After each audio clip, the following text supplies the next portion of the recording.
Szeretettel köszöntjük a hallgatókat. Itt van velem műsorvezető társam Császi András, és itt van velünk Burget Péter, aki a Testszervíznek az alapító tulajdonosa.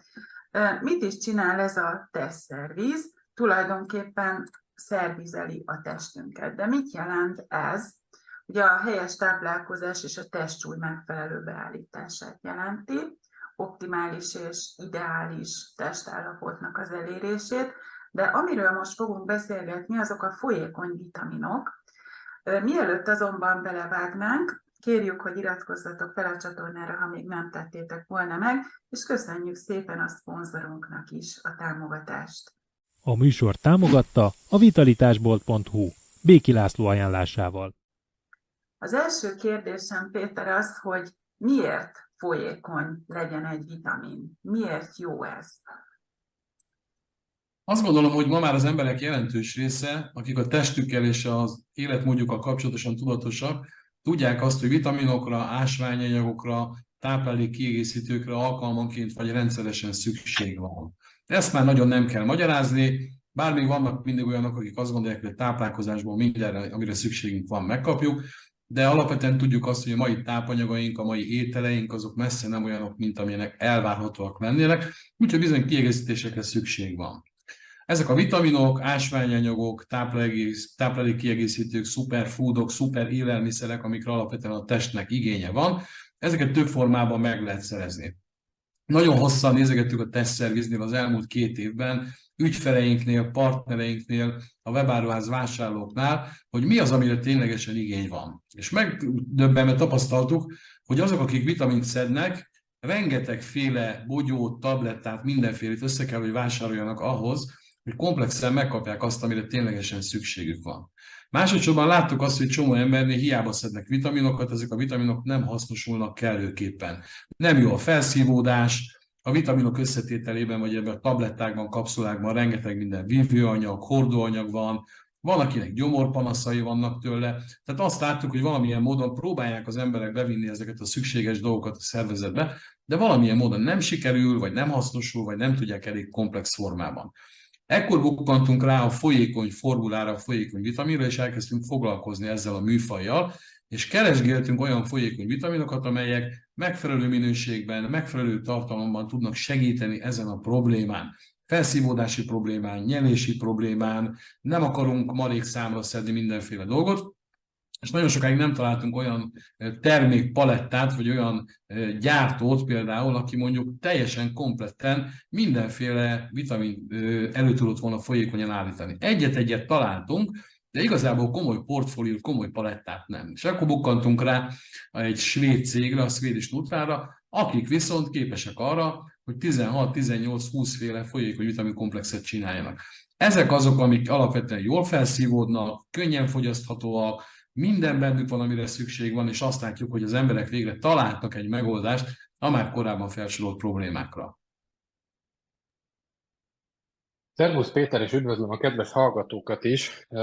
Igen, tehát ez manapság egy aktuális téma lesz, és ugye erre, amit mondtál, hogy vannak azok a kivételek, akik azt mondják, hogy a tápanyagból, vagy a táplálkozásunkból fölvesszük a tápanyagokat. Hát ugye erre volt egy idézőjel videóm is a Facebookon, ahol hát mondjuk azt, hogy az államvizsga folyamán ugye én a táplálékkiegészítők vagy étrendkiegészítők fogyasztási szokásait mértem Magyarországon, és amikor a szakdolgozatomat védtem, akkor érkezett egy olyan kérdés, hogy ezekre a vitaminokra, ásványanyagokra vagy egyéb dolgokra kiknek van szüksége. Hát én balga, mondván, hogy itt aztán tudok mindent, bemondtam, hogy hát szinte mindenkinek, hiszen egyszerűen szükségünk van rá, hát majdnem kivágtak a vizsgáról. Annyi volt a szerencsém, hogy már ugye mindenre válaszoltam, tehát konkrétan csak a dolgozatot kellett megvédenem, és ugye ez a kérdés nem a védéssel kapcsolatos kérdés volt, hanem egyéb ilyen plusz kérdés, és hát a bizottság úgymond leteremtett ott a kis vizsgámon, hogy hát ne mondjak ilyet, mert hogy a tápanyagból minden fontos, a táplálkozásunkkal minden fontos tápanyagot beviszünk a szervezetbe, és csak ilyen speciális állapotokban kéne vitamint vagy egyéb kiegészítőket fogyasztani, mint mondjuk nagyobb sportmegterhelés, vagy áldott állapot, tehát ilyen kicsit idézőjelben nem mindennapi részekre. Hát mondtam is nekik, hogy ugye ez a dolgozatomban is kitérek rá, hogy ugye nagyon sok olyan kutatás van, és ugye a Gödöllői Egyetemen is folyt egy ilyen kutatás, hogy a különböző zöldségek, gyümölcsöknek a tápanyag tartalma mennyiben változott az elmúlt 20 évben, vagy 30-ban. Hát és ugye a kutatás azt hozta ki nagy mértékben. Tehát már az a C-vitamin mennyiség, ugye, amit a közhiedelembe is kering, amit Szent-Györgyi Albert még nézett, hát azt ma nem látná. Tehát ma már ebből biztos, hogy nem lenne Nobel-díj, mert nem találná meg. Ez igaz. Tehát ez csak egy ilyen kis kitérő, hogy mennyire fontos az, hogy egyébként up-to-date-ek legyünk, próbáljuk a kis egészségünket helyre rakni, és ugye én is a saját praxisomban nagyon sokszor találkozok azzal, hogyha csak egy kicsit megreformáljuk a táplálkozását, és csak egy kicsit nyúlunk hozzá a különböző vitaminbevitelekhez, az emberek mondhatni azt, hogy csodás állapotváltozásokon esnek túl, és még az sem, hogy mondjuk egy ilyen drasztikus életmódváltásba lohalnánk bele, vagy 5 tonnányi vitamint szeretnénk vele. És ezért is volt szimpatikus az, hogy láttuk ezt a fejlődést nálatok, hogy akkor megjött ez a folyékony vitaminok, és egy csomó mindent meg lehetett oldani úgy, hogy nem 8 féle kapszulát kell bekapkodni, hanem ugye a vitaminból a kis napi adagodat elfogyasztod, és már jó is. Nekem az van a kérdésem, hogy mi a trükk a technológiában? Tehát, hogy ez liposzómás, vagy szuszpenziós, vagy tehát, hogy milyen formába kell ezt elképzelni, meg hát az íz. Milyen az íze? Ugye nem tudom, hogy mindenki tudja, a liposzómás az alapvetően azt jelzi, hogy ilyen kis zsírgombócokban vannak bele rakva különféle dolgok, tehát ez egy nagyon speciális technológia egyébként. Ezek nem liposzómások, egyszerűen folyékony vitaminok. Ugye Svédországban gyártják svéd alapanyagokból, a svédek tervezték meg. Itt alapvetően a hangsúly a komplexitáson volt, hogy minél többféle dolgot sikerüljön lehetőleg egy viszonylag könnyen elfogyasztható mennyiségbe összehozni. Ugye amikor tudjuk, hogy valamit megiszunk, vagy folyadékot viszünk be a szervezetbe, az már a nyálkahártyán elkezd felszívódni. Ezek a folyékony vitaminok tulajdonképpen 90-95%-ban, amik benne vannak hatóanyagok, felszívódnak már a nyálkahártyában, illetve az emésztőrendszernek az első részében. Így, hogyha valakinek emésztési problémája van, akkor ez tökéletesen megoldható. Tehát itt alapvetően a folyékonyság a lényeg, egyrészt sokkal könnyebben fogyasztható, másodszorban meg a tápcsatorna elejétől kezdve egy folyamatos felszívódásról beszélünk. Nem kell, hogy a szervezet megemészze ezeket, mint egy kapszulánál, nem kell a kapszulát vagy a tablettát szétbontani darabokra és utána felszívni bele, hanem rögtön hasznosul, tehát a tápanyag rögtön bekerül a keringésbe, rögtön bekerül a tápcsatornán keresztül a szervezetbe. Ebből fakadóan azt látjuk, hogy, és ez nem csak egyszerűen ilyen elméleti kérdés, hogy azok, akik elkezdtek folyékony vitamint szedni, egyszerűen érzik ezeknek a folyékony vitamin komplexeknek a hatását sokkal jobban. Elmondták nagyon sokan, hogy korábban is szedtek már multivitaminokat, próbálkoztak ezzel azzal, de igazából nem nagyon történt semmi. Itt most végre történik valami, tehát mi a megfigyelésekre építünk, a vevői és az ügyfél visszajelzésekre, hogy mi történik ezekben az esetekben, és azt látjuk, hogy ez egy nagyon-nagyon komoly problémát old meg. Ma az, hogy valakinek emésztési problémája van, ez majdnem egy általános, majdnem egy népbetegség kategóriájába tartozik.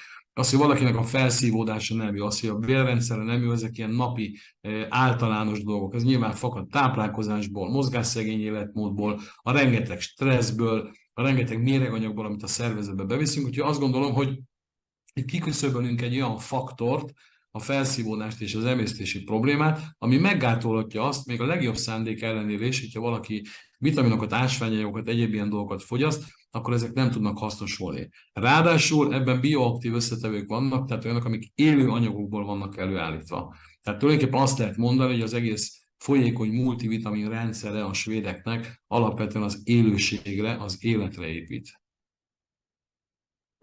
Hát rengeteg kérdés felmerült bennem, ugye, akik érdeklődnek a csatornánk iránt, meg akik benn vannak a Facebook csoportunkban, ez a 72 000 ember, az ugye elsősorban a természetességet helyez ilyen fő szempontként így a fókuszba.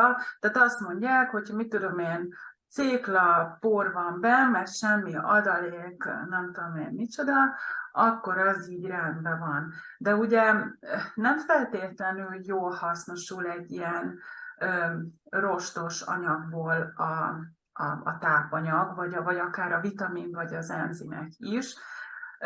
Tehát az lenne a kérdésem, hogy melyik az a típusú vitamin, a zsírban oldódó, vízben oldódó, vagy egyáltalán ásványanyagok is vannak ebben, ami ebben a formulában a legeslegjobban hasznosul. Mi itt alapvetően két kategóriát különböztetünk meg, úgy hívjuk az egyiket, hogy alapvitaminok, ez a férfi 50 pluszos és a női 50 pluszos, illetve a gyerekvitamin, ami tulajdonképpen rengeteg összetevővel rendelkezik, vagy rendkívül komoly mennyiség összetevőt tartalmaz. A női és a férfi vitaminban például 147 féle összetevő van. Az összes vitamin, az összes ásványanyag, szupertápanyagok, zöldségkivonatok, az algától a brokkolin keresztül tenger sok mindenből a lehető legjobbakat szedték össze, pont azért, hogy komplexen legyen minden egybe, könnyen legyen, könnyen fogyasztható legyen, és ne kelljen tucatjával különféle dolgokhoz nyúlni, hanem azt lehet mondani, hogy egy kupakban benne van minden. Ezek az alapvitaminok, amikre azt gondolom, hogy alapvetően minden embernek szüksége van, nyilván a korosztályának és a nemének megfelelő módon.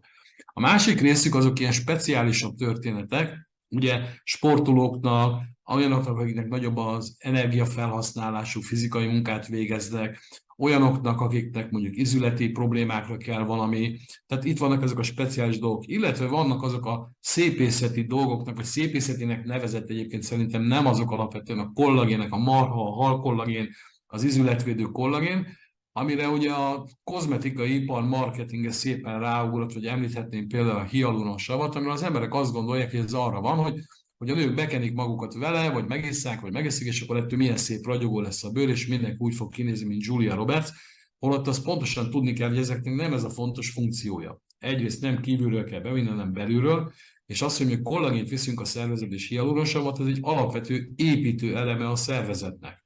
A szervezetben található fehérjének a 7% a kollagén. Ezt úgy kell elképzelni, kedves hallgatók, hogy ezekből a kollagénekből a szervezet ilyen nagyon-nagyon vékony, rendkívül erős szálakat készít, vagy épít fel, és egyfajta ilyen hálót alkot, egy ilyen kollagén, egy ilyen testhálót alkot, amire utána fel tudnak kapaszkodni az ásványanyagok, a fehérjék és egyéb ilyen dolgok. Tehát ez adja tulajdonképpen a drótvázát a szervezetnek. Ez nem csak arról szól, hogy a bőrünk jobb állapotban legyen, vagy fényesebb legyen, vagy rugalmasabb legyen, az egész test alapvető stabilitását, rugalmasságát, jó állapotát ezek adják. Tehát amikor az emberek megértik, hogy ezekre miért van szükség, és ezeknek ténylegesen hasznosulni kell a szervezetben, tehát nem elegendő, csak bekapom egy kapszulába, aztán lesz valami, vagy nem lesz valami, akkor fordulnak át a folyékony vitaminok irányába, és látják, és érzékelhető az a változás, amin keresztül mennek. Tehát nagyon szépen komplexen össze vannak rakva, nagyon sok összetevő, minden, amire a testnek szüksége van. Én azt szoktam javasolni a hozzánk betérőknek, hogy egy alapvitaminra mindenkinek szüksége van, és nézzük meg, hogy mi az a kiegészítő még, ami emellé még alapvetően fontos lehet, egy kollagén, egy izületvédelem, egy hialuronsav, és a többi, és a többi. Igen, tehát abszolút sok esetben, sőt, majdnem mindenkinek szüksége lenne erre az alapvető pótlásra, és természetesen Igen. utána egyénfüggően beállítani azt, hogy most az egy vas szükséglet, vagy egy kollagén szükséglet, vagy energia, vagy férfi, vagy bármi ilyesmi.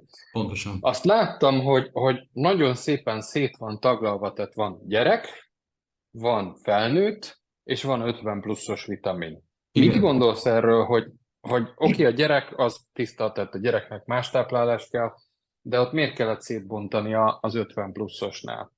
És ugye láttam is egy videót tőled, hogy kicsit nevetve, meg ilyen cinikusan mondtad, hogy hát akkor az 50 pluszosat azt majd te kezded elszedni, és mondasz róla tapasztalatokat.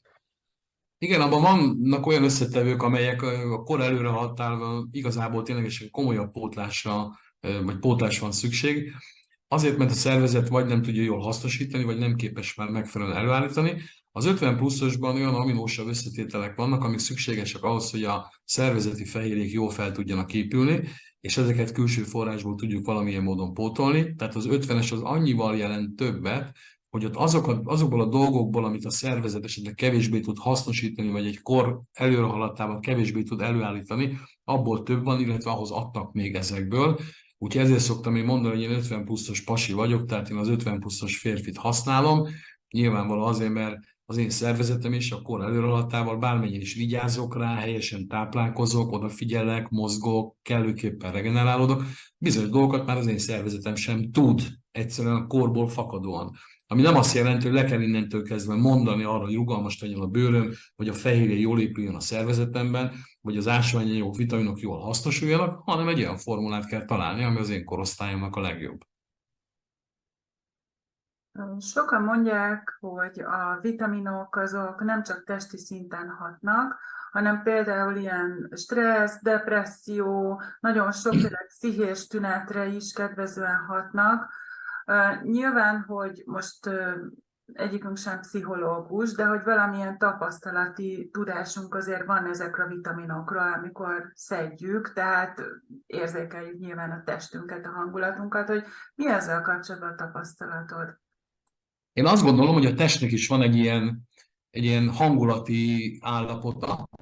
Van, amikor az embernek a teste depressziós, és ez nem feltétlenül mentális kérdés. Ha például nem eszünk hosszú időn keresztül, akkor azt érezzük, hogy van egyfajta ilyen fizikai jellegű stressz is. Tehát az nem egy mentális stressz, hogy nem eszek, nem a főnökömtől kaptam egy leszúrást például, de érzem azt, hogy sokkal feszültebb vagyok, sokkal ingerültebb vagyok, a testnek vannak különféle jelzései, ha az ember nem eszik rendesen, vagy nem jó minőségű dolgokat, akkor azt érzékelheti, hogy sokkal lassabban mozgunk például, tehát a testnek is van egy ilyenfajta hangulati változása. Amikor a test megkapja azt, amire szüksége van, akkor egyszerűen azt szoktam, hogy kivirágzik, és köszöni szépen, jól érzi magát, és ettől nyilván az emberek is jobban érzik magukat. Tehát nyilván mentálisan is jobban vagyok.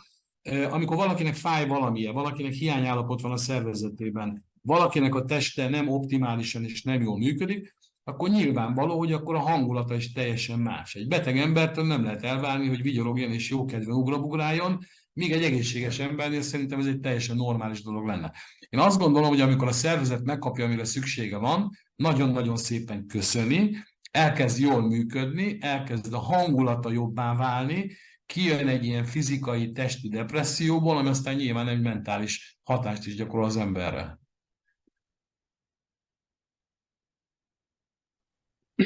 Tehát akkor sokkal komplexebb maga a vitaminpótlás, tehát nem csak az, hogy most akkor alacsony a vason beveszem, és akkor majd lesz valami, de ha jól gondolom, akkor maga a komplex hatás arra is vonatkozik, hogy mondjuk egy vas az nem csak vasként van benne, vagy egy Igen. D3 az nem csak D3, hanem ezek komplexek. Így van, pontosan. Tehát azok az összetevők vannak, amik szükségesek ahhoz, hogy az, mondjuk a vas esetleg hasznosuljon, ott vannak mellé a megfelelő dolgok, vagy egy C plusz D3 vitaminban, ott van mellette például a cink és egyéb ilyen dolgok, amik segítik azt, hogy ezek ténylegesen kifejtsék azt a hatást. Tehát önmagában csak a C-vitamin nyilván nem elegendő. Most már egyre többen jönnek kutatásokkal, hogy milyen kiegészítők szükségesek még hozzá, mivel kell kombinálni, mi kell még a szervezetnek. Én azt gondolom, hogyha egy ember megkapja azt fizikailag, amire szüksége van a teste, és ez a testszervizet gyakorlatomból látszik, a több mint 4000 ügyfélből. Mozog, regenerálódik, normálisan táplálkozik, megkapja, amire szükség van, az önmagában egy lényegesen magasabb életminőséget, magasabb szintet hoz, teljesítményében, hangulatában, mentális dolgokban, sokkal kevésbé hajlamos a depresszióra, sokkal jobb formában tud lenni. Tehát én azt gondolom, hogyha valakinek van rossz kedve vagy egyéb ilyen dolog, azért azt mindenképpen megnézném, hogy evette az illető rendesen, mozgott-e az elmúlt időszakban egyáltalán valamennyit, vagy napi 16 órát ült a számítógép előtt, hogy aludt-e megfelelő mennyiségben és kellő időben lefeküdte, vagy még éjszaka 2-kor a telefonját nyomkodta. Tehát ezeket a dolgokat én mindenképpen megnézném, mert hogy ezeken tudnánk egy kicsit javítani, akkor önmagában az ember jobban érezni magát, mind fizikailag, mind pedig mentálisan. Tehát végül is egy pozitív spirált el lehet indítani, hogyha Igen. beállítjuk rendesen a testet, erről van szó. De ugye azt említetted, ugye ezt a felszívódást, az ütötte meg még a fülemet. Ez most egy nagyon divatos téma, ez a mikrobiom felszívódás, és ugye Igen. utána volt egy mondatod, hogy legalább akkor a mennyiséget növeljük a vitaminnak, és akkor, hogyha nem is olyan jó a felszívódás, de mennyiség növelve van, akkor már nyilván a test azért többet fog kapni. De hogy azzal például mit lehet kezdeni, ha valakinek nem jó a felszívódása, egyáltalán kell ezzel foglalkozni, vagy ez is a pozitív spirál miatt így regenerálódik egy idő után? Mi a tapasztalatod? Igen, a mikrobiom az tényleg egy nagyon sláger történet, és teljesen jogosan egyébként. Tehát nem egy marketing kérdés, meg nem egy ilyen most felkaptunk egyfajta témát. Ugye az emberek a táplálkozásból fakadóan, az ülő életmódból, a kevesebb mozgásból, a sok stresszből, egyéb dolgokból fakadóan a bélflórájuk teljesen megváltozhat, vagy meg is változik. Ilyenkor ugye, hogy nagyon egyszerűen fogalmazok, a rossz bélbaktériumok elkezdenek túlsúlyba kerülni, a jó bélbaktériumok elkezdenek egyre kevésbé élni, a bélbolyhoknak a felülete elkezd csökkenni, ezért a felszívódási terület kisebbé válik. Tehát alapvetően azt gondolom, hogy a felszívódás rendbehozatala az nem kerülhető meg azzal, és én beveszek olyan vitamint, ami egyébként felszívódik, de nem foglalkozom vele, hiszen egy csomó tápanyag van, ami csak onnan tud felszívódni. Tehát az emésztett étel, meg egyéb ilyen dolgokban lévő tápanyagok, azok onnan tudnak felszívódni. Ehhez azt gondolom, hogy a bélflórát mindenképpen támogatni kell. Mivel lehet támogatni? Egyrészt, hogy eszünk olyan rostban gazdag ételeket, például zöldségeket, különféle leveles salátákat, egyéb ilyen dolgokat, amelyeket, hogyha a szervezet megemészt, a bélbaktériumoknak remek tápanyagot tud adni. Csökkentjük azokat a dolgokat, amelyek a rossz bélbaktériumokat táplálják, és a bélflórának a helytelen átalakulását segítik, a cukros dolgokat, a fehérlisztes dolgokat, a gyorsan felszívódó szénhidrátokat, a péksüteményeket, a cukros üdítőket, egyéb ilyen dolgokat.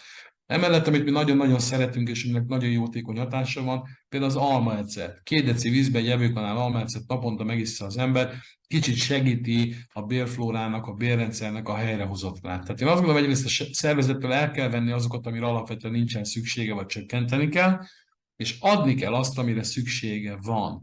És azt gondolom, hogy manapság viszonylag kevés rostban gazdag ételt teszünk. Nem hiszem, hogy az emberek naponta 400 g zöldleveles salátát megennének. Nem hiszem, hogy a táplálkozásuknak a 60-70%-a nyers zöldségekből, meg nyers gyümölcsökből, meg ilyenekből állna. Én azt gondolom, hogy a bélflórát akkor is rendbe kell hozni, hogyha találtunk egy olyan vitamint, ami ennek ellenére felszívódik. Ez nem azt jelenti, hogy most megoldottuk a bélflóra és az emésztési problémát, mert van egy vitamin, aminek nem kell az emésztésben részt vennie. Ezzel bizony foglalkozni kell függetlenül mindentől. Az biztos, hogy például ebben a női meg a férfi vitaminben lévő szupertápanyagok, zöldségkivonatok, fitotápanyagok nagy mértékben segítik azt, hogy a szervezet elkezdjen újra normálisan működni. Tehát támogatja nyilván a bélflóra és a bélrendszer helyreállását, de alapvetően táplálkozással, mozgással, regenerálódással óriási változásokat tudunk elérni.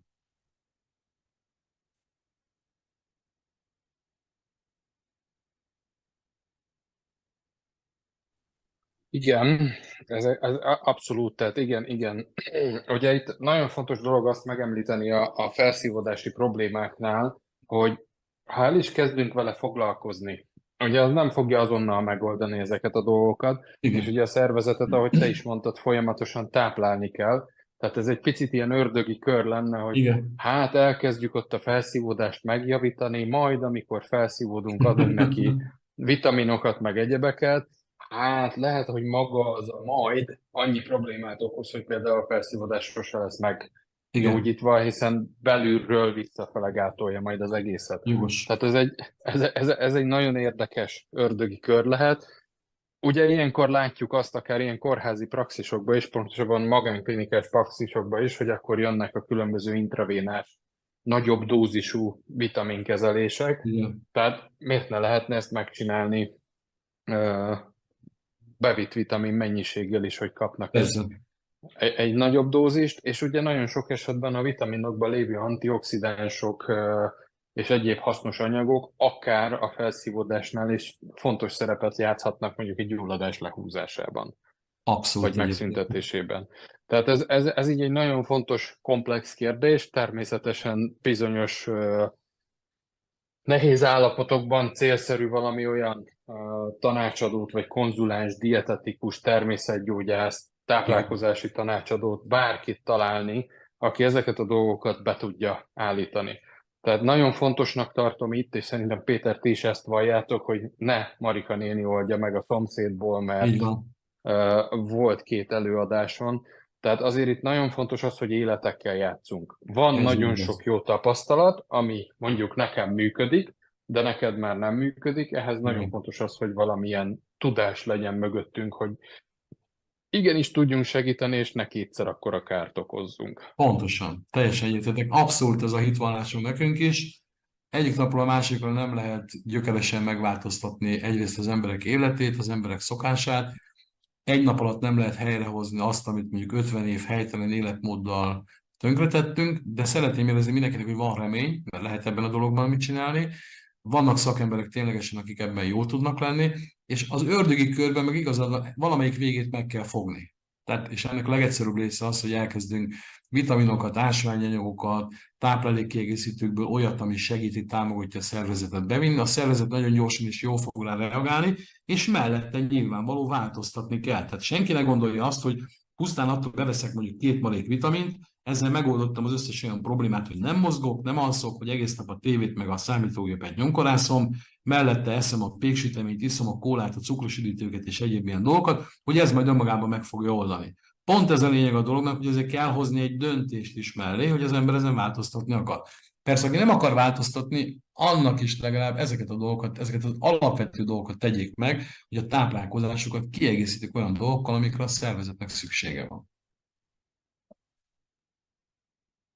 Említetted ugye a mozgásnak a kérdését. Igen. Egy kardinális kérdés, és hát hogyan lehet azt elérni, vagy mi a tapasztalat ezzel kapcsolatban? Hogyha van egy mozgásszegény életmódot folytató ember, és ez tényleg az én hitvallásom szerint is egy alapvetés, hogy mozogjon. Tehát ez mindenre jó, a kapilláris rendszerre, a mikrokeringésre, az emésztés nem indul, nem mozgunk.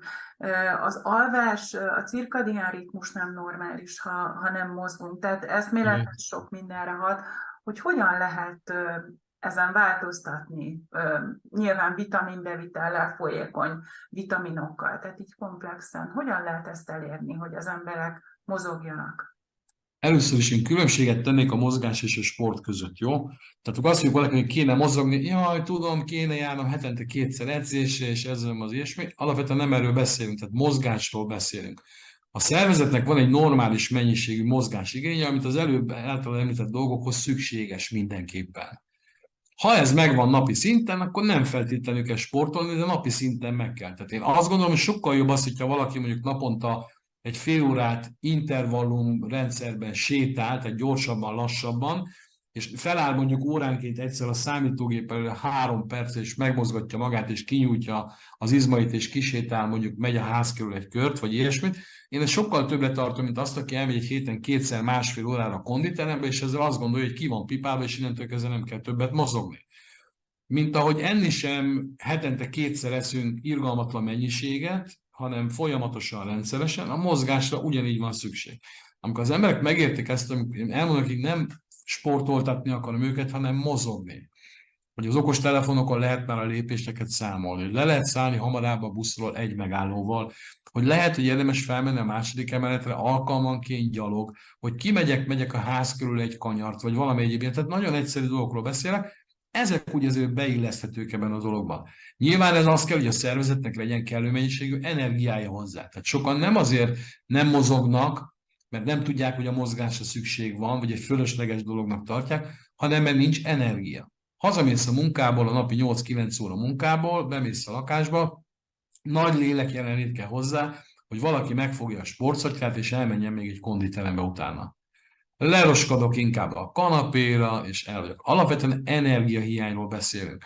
Ha a szervezet energiával kellőképpen ellátott és energikusan, normálisan feldolgozza, amit szükséges tápanyaga számára, akkor lesz az embernek kedve energiája mozogni. Tehát amikor arról van szó, hogy beviszünk dolgokat, amik az energiaszintünket növelik, vitaminokat, ásványanyagokat, zöldeket, gyümölcsöket, egyéb ilyen, tehát igazán klassz dolgokat a szervezetnek, akkor a szervezet úgy fog reagálni, hogy köszönöm szépen, van némi plusz energiám. Mire fordítsam ezt a plusz energiát? Hát akkor egy kicsit mozogjunk, menjünk el mondjuk sétálni.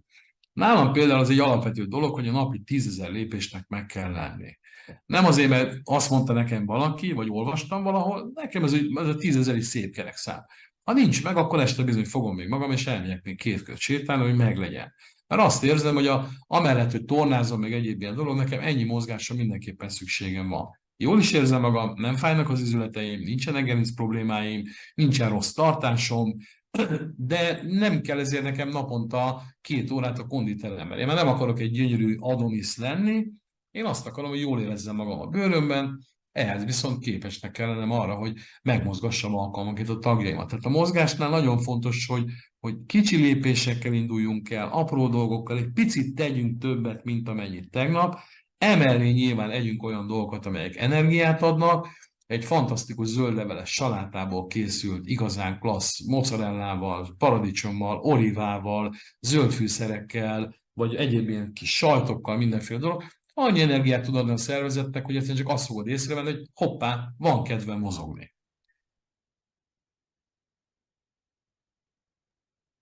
Ebben nagyon nagy igazság van. Tehát ugye az emberek a mozgást azt az aktív sporttal keverik össze. Tehát, ahogy Igen, említetted is, ugye ezzel el kell menni konditerembe, le kell futni egy maratont, igen, bármi ilyesmit. Tehát azért itt a fejekbe kell először is rendet rakni, hogy mi mit jelent, hiszen nagyon sok nagy edző is igazából azzal indítja az egészet, hogyha csak egy picit elkezdesz mozogni, már megoldódik nagyon sok minden az ez így életedbe. van. És itt a pici mozgás az nem az, hogy lemegyek és csak 10 percet kardiózok a konditerembe, hanem hogy kimentem sétálni mondjuk a Igen. Dunapartra. Tehát ilyenkor jön a nagy kérdés, hogy úristen, de hát el kell menni sportolni, hova tudok elmenni sportolni, mert Panába lakok. Én is laktam Panába, fogtam magam, és egy 5 perc sétára volt a Dunapart, vagy egy 20 Igen. perc sétára, vagy kocsi útra volt a Kamaraerdő, és egyszerűen fogtam magam, és elmentem odáig, és ott az erdőbe, vagy a Dunaparton. Én imádtam a Dunaparton sétálni, El is hiszem. mert, mert nézte, ott voltak a kacsák, hódot láttam, a halak ugráltak, tehát mellette egy mérhetetlen mennyiségű ilyen stressz lerakó folyamatot is bele tudtunk építeni Igen. ebbe az egészbe. Tehát Egyetértek nagyon abból. komplex volt. Ö, Ami nagyon fontos ebben az egészben, hogy nem a vitaminokat, tehát nem ezt az általatok forgalmazott vitaminokat akartuk promótálni, persze ez is belecsúszott, hanem az, hogy a vitamin fogyasztás egy nagyon fontos dolog. Mindenkinek meg kell találni azt a vitamin forrást, ami neki szimpatikus, és igazából megpróbáltunk megmutatni egy új típusú forrást, mert ugye, ahogy az egészet felvezettem az elején, mit ismer az átlag felhasználó, vannak a kapszulák, a porok, a liposzómás és egyéb vitaminok, de nem tudunk közte különbséget tenni, mert mitől folyékony, hát akkor az biztos liposzómás. Hát nem. Tehát ez Nem. volt a célunk a műsorral. Köszönjük szépen, hogy ezt megosztottad velünk. Én is köszönöm.